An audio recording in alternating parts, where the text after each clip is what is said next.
Welcome back to Ankit's classroom. You all are here because every student deserves an easy learning. और आज के video में हम देखने वाले हैं स्टैंडर्ड 9 का चैप्टर 2 जिसका नाम है ऑर्गन्स ऑफ गवर्नमेंट का पार्ट 2। पार्ट 1 ऑलरेडी आ चुका है। जिन स्टूडेंट्स ने मिस कर दिया हो फटाफट से जाके लिंक डिस्क्रिप्शन से लेके आप वो वीडियो देख सकते हैं। आज के पार्ट में हम कंटिन्यू करेंगे when can a bill become an act से। इसके प्रीवियस पार्ट में हमने बाकी सारा चैप्टर आगे का देख लिया है कि क्या राज्यसभा होता है, क्या लोकसभा होता है, किस तरीके की बाकी क्वालिफिकेशंस होती है और हाउ दे कैन प्रोसीड। आज के वीडियो में हम शुरुआत करेंगे when can a bill become an act. कैसे एक बिल जो होता है वो एक्ट यानी कि लॉ में परिवर्तन होता है। The proposal is called a bill, यानी कि जब कोई भी प्रपोजल जाता है, यानी कि जब कोई भी लेजिस्लेटिव असेंबली या कोई भी लोकसभा में ये डिमांड की जाती है कि ये एक लॉ होना चाहिए, तब उसको एक बिल बोला जाता है। यानी कि एक प्रपोजल होता है कि क्या ये बिल को आगे चलकर लॉ बनाना चाहिए या नहीं बनाना चाहिए। The parliament does the important work of augmenting the old laws, framing new laws and nullifying obsolete laws. ठीक है, पार्लियामेंट हमारे यहाँ का बहुत ही इंपॉर्टेंट काम करते हैं। जो क्या करते हैं, ऑगमेंटिंग द ओल्ड लॉज, यानी कि ओल्ड लॉ जो हमारे यहाँ पे पुराने जो कानून कायदे हैं उनको ऑगमेंट करना, यानी कि उनके अंदर चेक करते रहना कि क्या यहाँ पर नेसेसरी चेंजेस की जरूरत है या नहीं है। नए लॉज बनाना, ठीक है। फ्रेमिंग न्यू लॉज, कैसे हमारे नए लॉज होंगे वो फ्रेम करना। न्यूलीफाइंग ऑब्सोलेट लॉज, यानी कि कौन से लॉज को खत्म कर देना, यानी कि ये लॉ अब आगे जरूरत नहीं है तो उसको वहीं पर समाप्त कर दे, वहीं पर उसको डिस्क्वालीफाई कर दे। इस तरीके के सारे काम हमारी पार्लियामेंट करती है। Any of the bills, either ordinary bill, money bill or the bill to amendment constitution can become an act by passing through the following process। कोई भी तरीके का बिल हो, एक होता है ऑर्डिनरी बिल, यानी कि जहां पर पैसों की बात नहीं होती है बट कोई लॉ की बात होती है, यानी कि एक ऐसा बिल जिसके अंदर पैसा नहीं चाहिए बट क्या चाहिए, कोई ऐसा नया नियम आना चाहिए, कोई नया लॉ आना चाहिए, उसको बोला जाता है ऑर्डिनरी बिल। मनी बिल, यानी कि जो मनी रिलेटेड होता है, बजट पास करवाने के लिए या कोई इंफ्रास्ट्रक्चर खड़ा करना है तो उसके लिए पैसों की जरूरत हो, उसको मनी बिल बोला जाता है। And bill to amend constitution, यानी कि कॉन्स्टिट्यूशन रिलेटेड कोई काम हो तो वो सारे ही बिल एक्ट तभी बनते हैं जब एक फॉलोइंग प्रोसेस, यानी कि एक प्रोसेस के तहत से वो गुजरते हैं। Any bill can be presented in either house of parliament। The bill can be presented by the minister or any member of the parliament।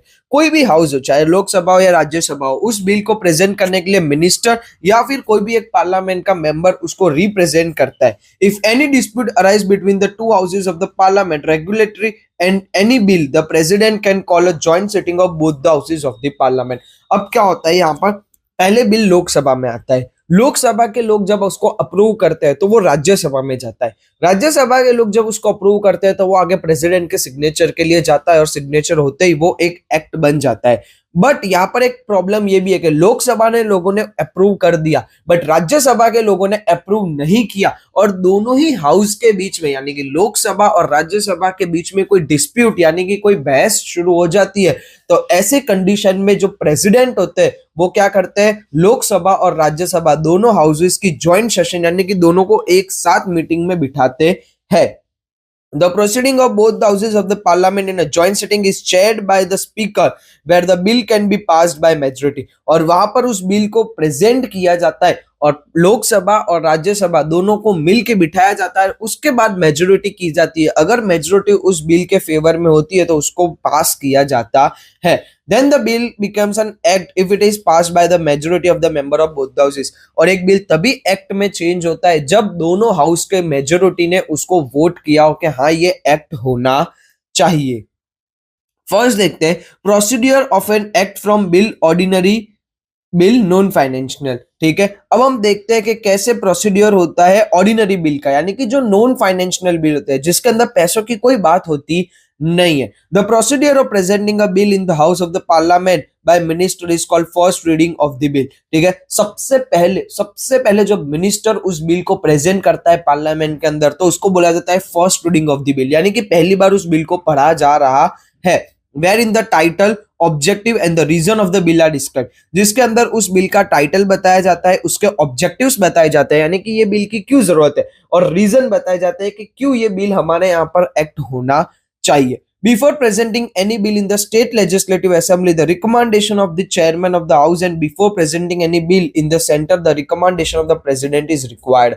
अगर स्टेट लेजिस्लेटिव असेंबली यानी कि विधानसभा के अंदर कोई बिल को पास करना है तो उसके लिए हमें चेयरमैन की एक बोलते हैं कि रिकमेंडेशन की जरूरत होती है कि जब चेयरमैन रिकमेंड करता है कि हाँ आप अपना बिल बताइए तब होना चाहिए। और अगर हम पार्लियामेंट में बात करें तो हमारे पास प्रेसिडेंट की रिक्वायरमेंट होनी चाहिए या प्रेसिडेंट की रिकमेंडेशंस होनी चाहिए उस बिल को हियर करने के लिए। In the first reading of the bill the general information of the bill is discussed upon. ठीक है, सबसे पहली जो बिल रीडिंग होता है उसके अंदर जनरल इंफॉर्मेशंस बताई जाती है। जनरल इंफॉर्मेशन की टाइटल क्या है, वो उस बिल के अंदर क्या क्या इंक्लूड होता है, ठीक है, ऑब्जेक्टिव्स क्या है और उसके रीजंस क्या है, ये सारी चीजें ये first reading of the bill में बताई जाती है। Objections must be with reasons and voting is done if necessary. ठीक है, ऑब्जेक्शन होते हैं, यहाँ पर रूलिंग पार्टीज भी होती है, ऑपोजिशन पार्टी भी होती है। जब एक बिल की बात चलती है, ठीक है, तो उसके अंदर लोग ऑब्जेक्शंस भी कर सकते हैं, यानी कि कोई एक मेंबर बोल सकता है कि ये बिल में ये प्रॉब्लम है, ये कॉन्स है, ये प्रॉन्स है, ठीक है, बट ये जो ऑब्जेक्शंस होते हैं ये वैलिड रीजंस के साथ होने चाहिए। और अगर ऐसा लगता है कि ये ऑब्जेक्शन वैलिड है तो उसके ऊपर वोटिंग भी करवाई जा सकती है कि कितने लोग पार्लियामेंट के अंदर ये मानते हैं कि ये ऑब्जेक्शन वैलिड है। Sessions wise discussion is done for every point. हर एक पॉइंट के ऊपर डिटेल में डिस्कशन होता है, ठीक है, कि क्या जरूरत है, क्यों ये बिल होना चाहिए, नहीं होना चाहिए तो क्यों नहीं होना चाहिए, सारी चीजें डिटेल में डिस्कस होती है। It's objective and it's repercussions are exclaimed, amendments are done in it on the basis of public group, association, institute or opinion of the opposition party. Voting is carried out on that. ठीक है, हर एक objective को detail में examine करने के बाद वहां के public wise, group wise, association wise, institution wise, opinion wise और ऑपोजिशन पार्टी के भी सारे डिटेल एग्जामिन के बाद हर एक का वोटिंग किया जाता है। यानी कि पब्लिक के बारे में सोचा जाता है, ग्रुप्स के बारे में सोचा जाता है, एसोसिएशंस के बारे में सोचा जाता है, इंस्टीट्यूशन के बारे में सोचा जाता है, हर एक के ओपिनियन लागू पड़ते हैं। उसके बाद ऑपोजिशन पार्टी का बारे में उनकी जो दलील होती है वो सुनी जाती है, उसके बाद वोटिंग होती है। Sometime due to the workload of the house, a bill cannot be discussed in detail. कभी कभी अगर हाउस के पास यानी कि पार्लियामेंट, लोकसभा या कोई भी हाउस में बहुत ज्यादा वर्कलोड होता है तो कभी कभी बिल को डिस्कस नहीं किया जाता है डिटेल के अंदर। Therefore, it is handed over to a committee comprising of subject expert and members having a special knowledge to examine the bill. उस टाइम पर क्या किया जाता है कि जैसे कि कोई bill, for example education related कोई बिल है तो वो पूरी एक कमिटी बना देते हैं जिसके अंदर एजुकेशन रिलेटेड एक्सपर्ट लोग होते हैं और वो बिल उनको एग्जामिन करने के लिए दे देते हैं कि आप इस बिल के बारे में डिटेल सारी रिसर्च करके बताइए कि क्या ये बिल पास करना चाहिए या नहीं करना चाहिए। Then keeping in view the public opinion, they undergo necessary discussion and suggest required changes therein. उसके बाद सारे ओपिनियन, पब्लिक ओपिनियन के बाद में डिस्कस करने के बाद वो लोग सजेस्ट करते हैं कि ये बिल के अंदर ये कुछ चेंजेस करने की जरूरत है। The report of the committee is submitted to the house, और पूरी एक रिपोर्ट बना के हाउस के अंदर सबमिट की जाती है। Then the bill is sent for the third reading, और उसके बाद ये बिल थर्ड रीडिंग के लिए भेजा जाता है। The third reading is only formal after presenting the logic in terms of acceptance or rejection of the change in the bill. ठीक है, थर्ड रीडिंग जो होता है वो एक फॉर्मल टाइप होता है जहां पर एक्सेप्टेंस और रिजेक्शंस के बारे में बात की जाती है या बिल के अंदर कोई चेंजेस करने की जरूरत है या नहीं करने की जरूरत है, इसके बारे में देखा जाता है और उसके ऊपर वोटिंग की जाती है। If it gain majority then the bill is declared pass, और अगर वोटिंग के अंदर मेजोरिटी देखने को मिलती है तो उस बिल को पास कर दिया जाता है। The passed bill is signed by the chairman of the first house and then it is sent to the second house.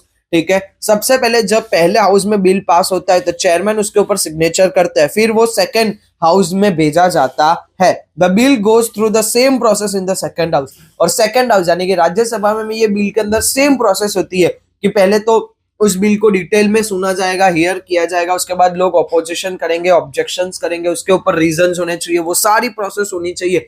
उसके बाद मेजोरिटी लोग अगर एग्री करेंगे तो सेकंड हाउस में भी वो बिल पास होगा।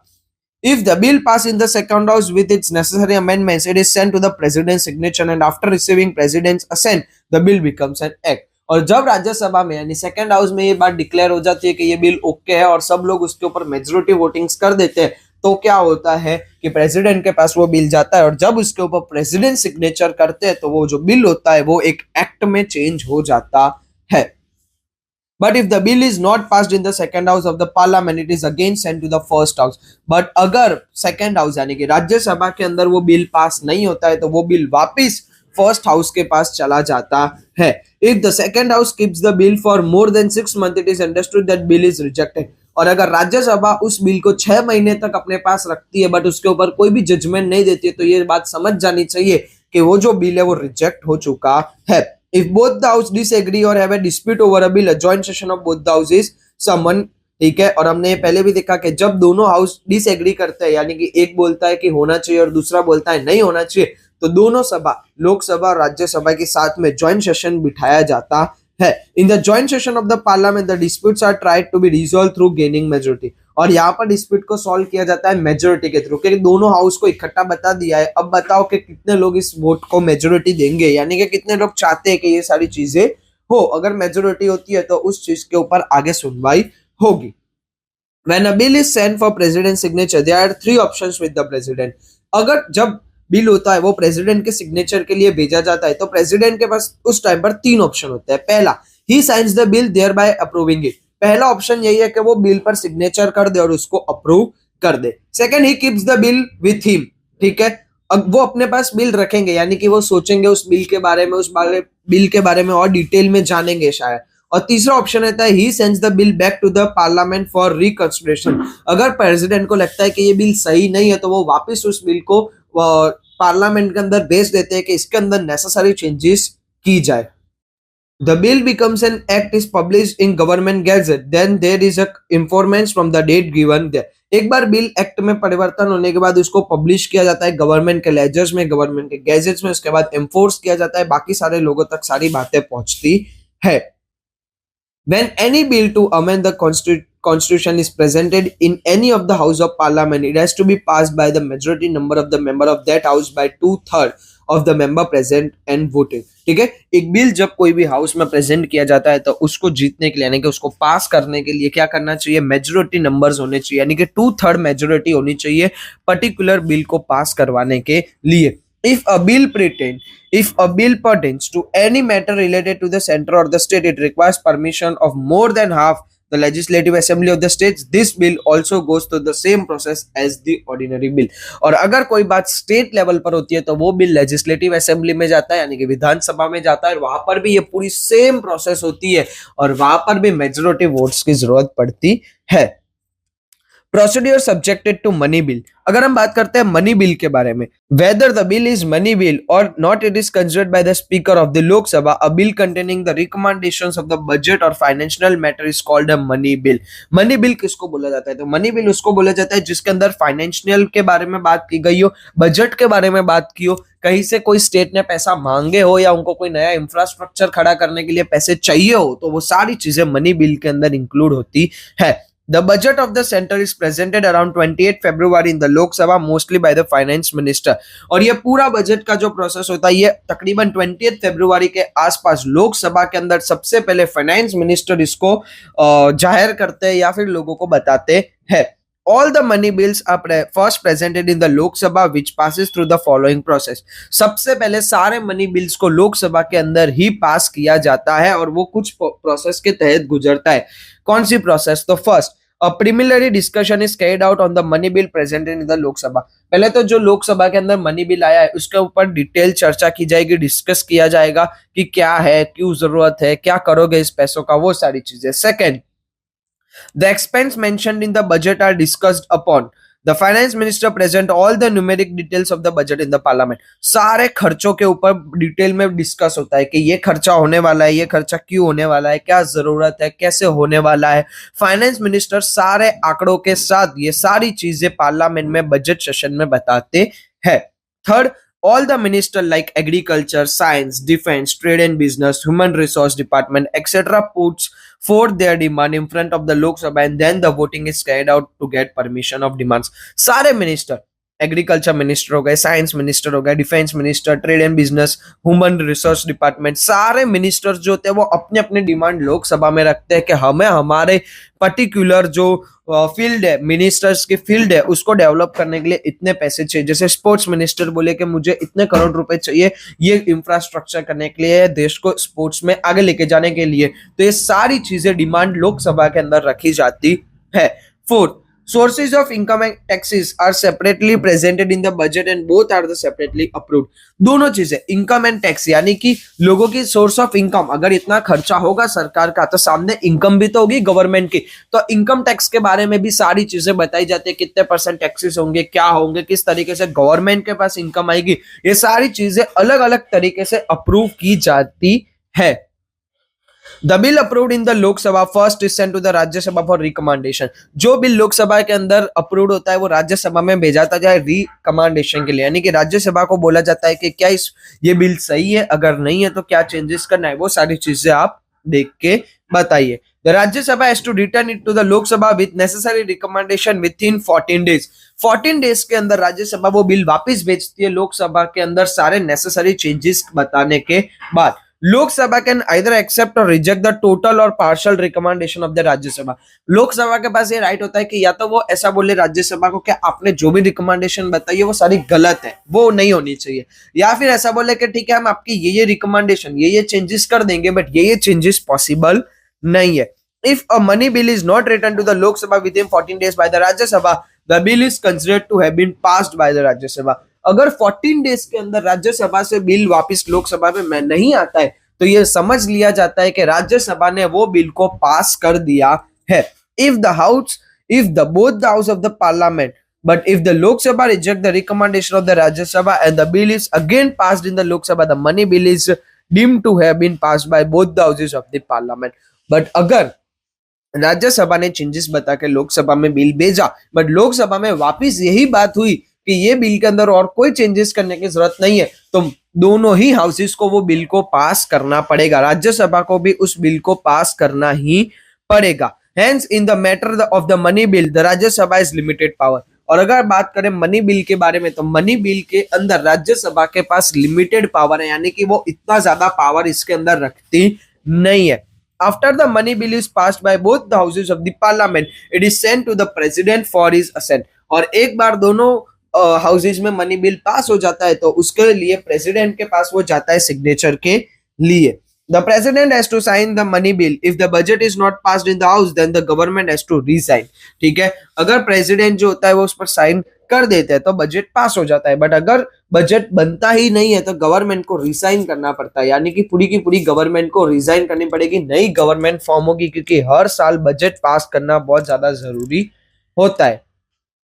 Apart from this, in both the houses of the parliament, the social, economical, political, defense and foreign matters are discussed। इसके अलावा दोनों हाउसेस के अंदर हमारे सोशल, इकोनॉमिकल, पॉलिटिकल, डिफेंस के रिलेटेड और फॉरेन के मैटर सारे डिस्कस किए जाते हैं। The Lok Sabha monitor and control the working of executive cabinet of minister and the bureaucrats. ठीक है, लोकसभा किन किन को मॉनिटर करती है तो सारे एग्जीक्यूटिव्स को, सारे कैबिनेट ऑफ मिनिस्टर को और सारे ब्यूरोक्रेट्स को लोकसभा संभालती है। It is the work of the elected members to see that the fund of the public are utilized properly। और ये जितने भी लोग इलेक्टेड मेंबर होते हैं उनका काम होता है कि वो देखे कि जितने भी फंड हम लोगों ने एलोकेट किए हैं पब्लिक के लिए वो सही से यूज हो रहे हैं कि नहीं हो रहे। Lok Sabha has a direct control over the use of public fund.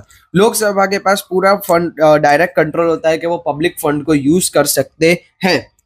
Without the consent of the House of the Parliament, no new tax can be levied on the improvement in the existing tax can be done। जब तक house के अंदर कोई भी चर्चा ना हो तब तक कोई भी टैक्स के ऊपर कोई इंप्रूवमेंट नहीं हो सकता है और कोई भी चेंजेस नहीं हो सकते हैं एग्जिस्टिंग टैक्स सिस्टम के अंदर।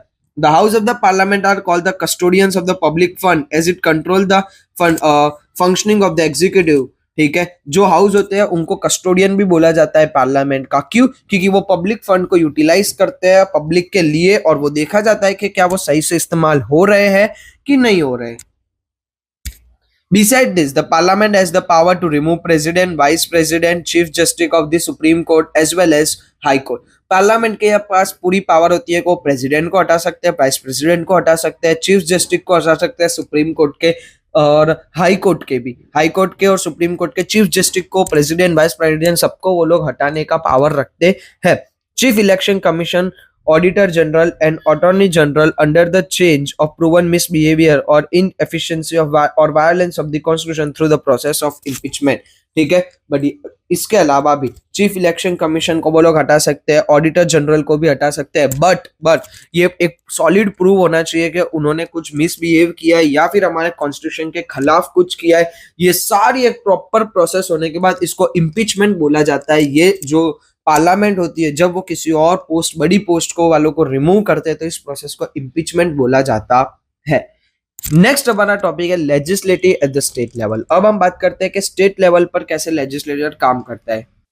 ए, लेजिस्लेटिव असेंबली. पहला तो होता है legislative assembly. Each state has the legislative and it is called legislative assembly. Legislative assembly is the lower house. Legislative assembly हर एक स्टेट के पास अपनी होती है और इसको लेजिस्लेटिव असेंबली बोला जाता है और इसको लोअर हाउस भी बोला जाता है स्टेट हाउस का. अगर हम बात करें सेंट्रल का, तो सेंट्रल का लोअर हाउस कौन सा होता है? लोकसभा. बट अगर हम बात करते हैं स्टेट के लोअर हाउस की, तो वो होता है legislative assembly. Legislative council, the other house of the legislative is called legislative council. Bihar, Maharashtra, Karnataka, UP, Tamil Nadu etcetera such are 2 houses. कुछ ही स्टेट्स हमारे यहाँ पर है, जैसे बिहार, महाराष्ट्र, कर्नाटका, यूपी और तमिलनाडु, जिनके पास 2 हाउस है, यानी कि लेजिस्लेटिव असेंबली तो हर एक के पास होता है, इनके पास लेजिस्लेटिव काउंसिल भी होता है. There are legislative council is the upper house. और यहाँ पर लेजिस्लेटिव काउंसिल का मतलब होता है अपर हाउस. जैसे सेंट्रल लेवल पर राज्यसभा होता था, यहाँ पर स्टेट लेवल पर होता है legislative council.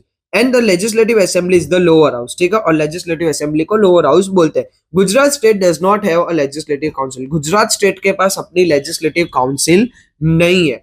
Various state have different number of member of the legislative assembly. हर एक स्टेट के अपने अपने लेजिस्लेटिव असेंबली में अलग अलग मेंबर्स के नंबर होते हैं. As per the provision in the constitution, the minimum number of the member of the legislative assembly is 60 and the maximum number is of member is 500. According to हमारे constitution, legislative assembly में minimum 60 लोग होने चाहिए और maximum 500 लोग हो सकते हैं. The number of member of Gujarat legislative assembly is presently 182. अगर हम बात करें गुजरात के legislative assembly के कितने members हैं, तो 182 members हमारे यहाँ पर है. Qualification for membership of the state legislature. State legislature में अगर तुम्हें मेंबरशिप बनना हो तो उसकी क्वालिफिकेशन क्या होनी चाहिए? Any person who is the citizen of India, India के सिटीजन होने चाहिए, एंड इज ऑफ 25 ईयर्स और मोर. ठीक है, 25 साल या उससे ज्यादा आपकी उम्र होनी चाहिए. And is not a status of unsound mind. ठीक है, कोई भी अनसाउंड माइंड नहीं होना चाहिए, क्रिमिनल नहीं होना चाहिए, इंसॉल्वेंट नहीं होना चाहिए, कि दिमागी पावर से सही होना चाहिए, कोई गुनाह वुना नहीं होना चाहिए. Can not contest the election of legislative assembly. और ऐसे लोग अगर आते हैं तो उनको लेजिस्लेटिव असेंबली में बिठाया जाता नहीं है. टाइम पीरियड की बात करते हैं तो the legislative assembly is not a permanent house. ठीक है, लेजिस्लेटिव असेंबली परमानेंट हाउस नहीं है, ये 5 साल के लिए होता है. After the given period of legislative assembly is dissolve. 5 साल के बाद लेजिस्लेटिव असेंबली डिसॉल्व हो जाती है. In unusual situation where in the government can not function as per the constitutional provision or if government can not be form then the governor can send a recommendation to the president of India to dissolve the government. ठीक है, जब legislative assembly में government नहीं बनती है या वो government सही से काम नहीं करते, तो गवर्नमेंट एक लेटर भेज सकते हैं प्रेसिडेंट को ये बोलने के लिए कि ये पर्टिकुलर स्टेट में ये गवर्नमेंट को डिसॉल्व कर दी जाए. The president then dissolve the legislative assembly and impose president rule in the state. और वहीं पे प्रेसिडेंट क्या करते हैं, पूरी की पूरी लेजिस्लेटिव असेंबली को डिसॉल्व कर देते हैं, यानी कि हटा देते हैं और वहां पर प्रेसिडेंट रूल लागू कर देते हैं. प्रेसिडेंट रूल क्या होता है? जहां पर डायरेक्ट वो स्टेट प्रेसिडेंट के अंडर फंक्शन करेगा. During that time period of governor administrator the state. ठीक है, जब तक वहां पर गवर्नमेंट और गवर्नर और एडमिनिस्ट्रेशन ऑफ स्टेट वहां पर रहेंगे. For the purpose of smooth functioning of the legislative assembly, speakers and deputy speaker are elected by the member for almost themselves. जैसे लोकसभा में स्पीकर और डेप्यूटी स्पीकर होते हैं, वहां पर यहाँ पर भी लेजिस्लेटिव असेंबली में भी सारी चीजें अच्छे से हो, इसीलिए स्पीकर और डेप्यूटी स्पीकर को वही लोग इलेक्ट करते हैं. The member of the legislative council are elected from among the institution of local self-governance, registered graduates, teacher of secondary and higher secondary by electors. To be eligible as the member of legislative council, the candidate should be of 30 years or more, then must be a citizen of India. अब legislative council की बात करते हैं तो वहां पर कौन लोग होते हैं? लोकल सेल्फ गवर्नेंस के मेंबर होंगे, ग्रेजुएटेड लोग होंगे, हायर सेकेंडरी और सेकेंडरी के टीचर्स होंगे या अलग अलग एक्सपर्ट्स लोग वहां पर होंगे. लेजिस्लेटिव काउंसिल के एलिजिबिलिटी के लिए आपकी उम्र 30 साल या उससे ज्यादा होनी चाहिए और वो इंडिया के सिटीजन होने चाहिए। The legislative council is a permanent house. जैसे कि सेंट्रल लेवल पर राज्यसभा परमानेंट हाउस होता है, वहां पर स्टेट लेवल पर लेजिस्लेटिव काउंसिल परमानेंट हाउस होता है। Like the Rajya Sabha, each of the member get elected of a term of 6 years. Its two-third member retired every 2 years. The state has to decide whether to keep a legislative council or not. Same इसके अंदर भी राज्यसभा जैसा ही होता है, 6 साल के लिए वहां पर इलेक्ट किया जाता है। हर 2/3 मेंबर रिटायर होते हैं हर 2 साल के अंदर। ये स्टेट डिसाइड करती है कि क्या उन्हें लेजिस्लेटिव काउंसिल की जरूरत है या नहीं है। जो बहुत बड़े स्टेट्स होते हैं जिनका काम बहुत ज्यादा होता है तो वो लोग लेजिस्लेटिव काउंसिल की डिमांड करते हैं। बाकी गुजरात जैसे जो स्टेट्स होते हैं वहां पर लेजिस्लेटिव काउंसिल की जरूरत नहीं होती है। Like the Lok Sabha, the legislative assembly has more power. ठीक है, लोकसभा के पास जैसे ज्यादा पावर है वैसे ही लेजिस्लेटिव असेंबली के पास ज्यादा पावर होते हैं। Ordinary as well as money bill can be presented in it. After the bill pass through various steps, they are sent to the governor for his assent. After the government sign the bill, it become an act. और state level पर क्या होता है, same ordinary bill हो या money bill हो, वो पहले लेजिस्लेटिव असेंबली में क्या किया जाता है, प्रेजेंट किया जाता है, वहां पर मेजोरिटीज वोट होती है। वो करने के बाद उसको गवर्नर के पास भेजा जाता है।